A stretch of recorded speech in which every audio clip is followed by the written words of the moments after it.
I don't know if I'm even going to upload this video, but I wanted to shoot it as soon as possible in the moment. Basically, I've just had to cancel a work shift, which I've had to do a bit lately, even after taking 4 weeks off earlier this year, due to anxiety, depression, OCD, whatever.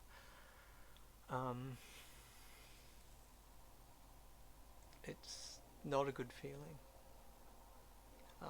To know that you're letting a company down that you love working for. I love working as a climbing guide, as an outdoor guide. I love working for the company that I work for, Pinnacle. And when things like this happen and I have to cancel them last minute, especially last minute, as it's been the last little while when I have had to, it's just such a horrible feeling, because you feel like you're letting people down who you really admire and really have so much gratitude towards for giving you work. I was so stoked when I finally got my climbing guide qualifications. It took me ages to get that done. Again, anxiety, depression, years to do something that for some people would just take a few weeks and be a breeze. I was in and out of training, in and out of courses, and it took me a long time to finally get things through the trainer who I went through, Mason at Climbing Guides Australia.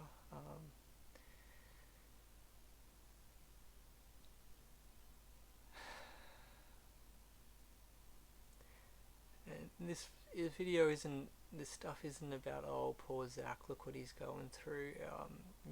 Obvious sentiments of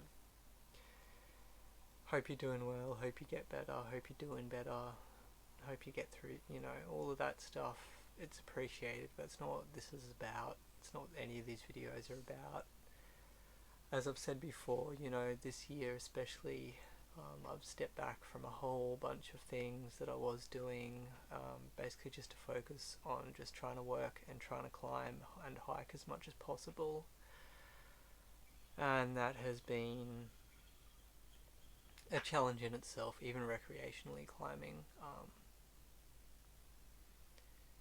Getting out and doing things, and trying to stick to a bit of a training schedule, and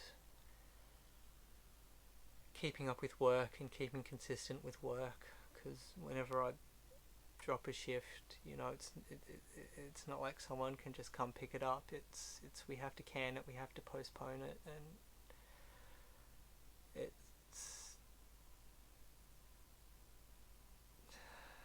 it's just a horrible feeling when you feel like you're doing that to the company that you work for and have so much gratitude towards for the work. And normally when I get like this, there is an outward catalyst that causes it. There's an outward thing that brings on the anxiety, and then to the point where, like today, it just physically breaks you down. It starts to boil over from the mental into the physical, and it just breaks you completely. Can't leave the house, can't do shit.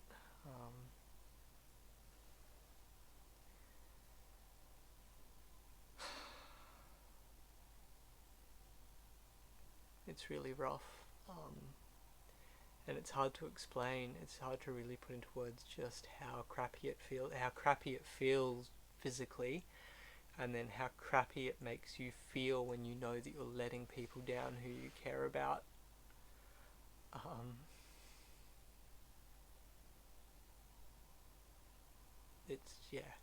Anyway, as I was saying, outward catalysts, it'll cause the mental, and then eventually that boils over and turns into physical symptoms and isolation. And I've got quite a few close friends that deal with similar situations, and some of them are able to work full time, but by the time it gets to the weekend, they're just completely shut down. They're not doing anything for those 2 days. They just need to sleep and rest and recuperate so they can do the next week. And that's what it's like. It's like by the time you've got to the end of something, the end of work week, a bit of recreational training, things like that, got to the end of that, have a couple rest days, you're just so depleted of just everything, and all you want to do is just sleep. In the past, the outward catalysts for me have sometimes been work, especially if it's something I'm doing that I'm not enjoying. That really wears me down very quickly. Training, trying to get qualifications at times, especially bigger ones, actual degrees or high certificates, things like that can wear me down very quickly over time. Doing things that's a yearly commitment or even more than that.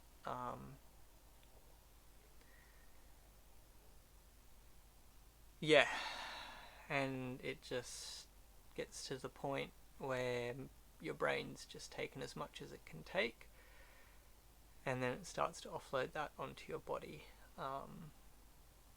You know, today before calling off the shift, I took a bit of medication, which I don't like to do.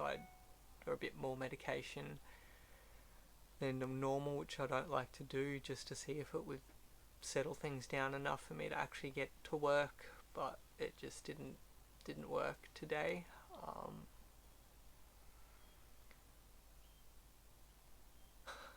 I'm sorry for long silences and things. I'm just a bit spaced, but I wanted this to be raw. I wanted this to be really in the moment and not something that I've pre-planned and looking at notes, and it just feels more authentic this way, to show what it's like to deal with this stuff and to deal with all of the emotions behind it and all the things that you put on yourself. Cancelling a work shift immediately, brain goes into you're a failure, you're not good enough, you're going to get fired. You're not gonna progress, you're not gonna get anywhere. Things like that, which then just add to the anxiety and the depression, and then it's just an ongoing cycle. And I know a lot of people understand this, at least on some level, but still, I think trying to film this in the moment might give it a bit of rawness and a bit more emotion and just the feeling behind what it's actually like. So the catalyst for this,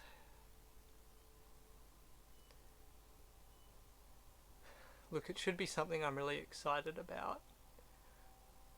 I got accepted into a training program, an intensive outdoor leader training program, Cert 4 outdoor leadership, with an attached certificate in alpine guiding and wilderness medicine. Held down south, one of my favourite places in the world, held down south in Kosciuszko National Park, and that's happening in July. And I just found out 2 days ago that I'd been accepted and that I need to get started on the online modules and the homework before we do the practical, which is a 28-day practical over the month of July, down in the mountains with 3 expeditions and some days in between of training days or rest days or other bits and pieces. The first aid training, wilderness medicine, wilderness first aid training, and that should be something that I'm really excited about. And to be honest, I am equal parts excited, stoked that I got in. Technically you will need to already have a Cert 3 or a Cert 4 to get in, but I managed to wrangle my way in just with my past experience with work and just my personal log in climbing, hiking and alpine things as well, which Alpine not so extensive, the other stuff more so. But yeah, I managed to get in. And yeah, it should be something that I should be over the moon about, and that I should be so stoked about, and that I should be telling everyone about. And up until now, I think I've told about, well, outside of my family, 2 people. And part of that is because, although I'm excited and I'm now telling the world on YouTube, is that there is that part of you where the anxiety kicks in, and it's like, well, what if you can't do this? What if you don't get through the training? What if you don't get the qualification? I've already tried to get my Cert 4 2 times and had to pull out for different reasons.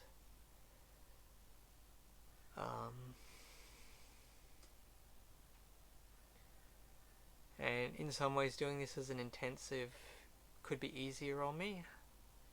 It's less time. It might be more intensive, but it's less time. I'm not committing to a year, 2 years of ongoing. You know that it's just, you got to get this done, you got to get through that month, get it done, and then boom, it's over. You're not committing to 3 days a week for a year ongoing. But yeah, as you can probably see in my face, there's not much excitement showing through. There is excitement in me, but it's definitely not the go-to emotion at the moment, especially just coming out of what I've come out of, cancelling the work shift, and yeah, just trying to wrap my head around the fact that I got into this thing and that I now need to fund it all and find accommodation and rent gear and get myself sorted and get myself back super physically fit so I can do all the expeditions without dying. Well, not dying, but without being out of breath and actually being able to enjoy them, because that's great when you're fit enough to actually really be able to enjoy hiking and expeditions.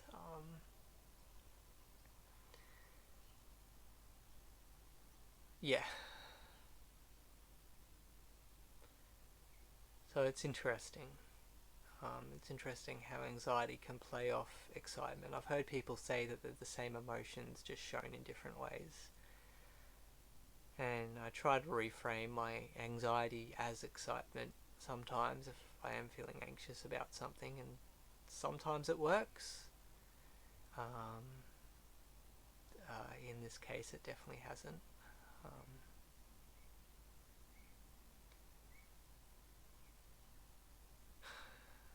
And you know, at this point, I hope I can keep guiding. I hope that I don't keep letting people down. I'm quite committed to getting better, to getting through this, to getting these things done. But right now I'm just having a really rough time. And in this exact moment I'm having a really, really rough time. Yeah, as I said, being accepted, I've said it like 3 times. I have to edit that out. Something that I should be so happy and excited about, to be doing this amazing qualification in the middle of the snow in one of my favourite parts of the world.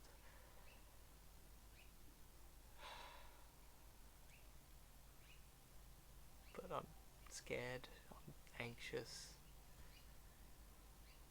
and honestly just feel like curling up in a ball and crying until I sleep. And I'm not good at showing emotions face to face, obviously, even on a video. I just go to the, it's all okay, it's all good, don't worry about me, I'm fine. There's very few moments where people have ever seen me in full breakdown, and I think that I can probably count those people 2 people who's ever seen me really in that state. No, 3 people, sorry, 3 people that have seen me in that state. Anyway, I wanted to make this video as raw as possible. I hope that you give it a watch. I hope that you maybe learn something a little bit about anxiety and things from it.